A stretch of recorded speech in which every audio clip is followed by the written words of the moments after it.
C'est une croix métallique qui trônait sur le pic d'Aneto dans les Pyrénées avant d'être vandalisée. Oui, disparu mi-avril après avoir été scié par des inconnus. Acte anti-chrétien qui a révolté un jeune homme de 18 ans. Il a donc décidé de sculpter lui-même une croix en bois avant de la transporter sur son dos à 3400 mètres d'altitude. Une belle aventure humaine qu'il raconte au correspondant d'Europe 1 en Occitanie, Charles Lullier.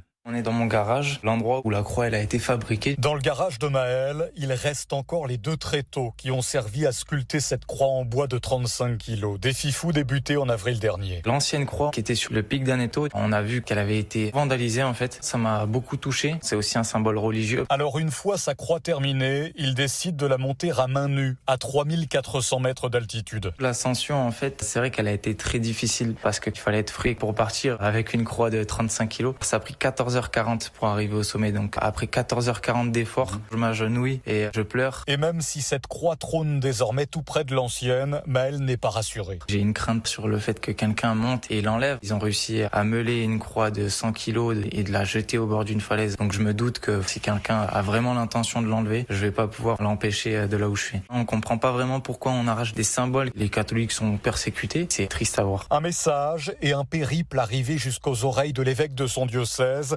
Une rencontre devrait prochainement avoir lieu. Montauban, Charles Lullier, Europe 1.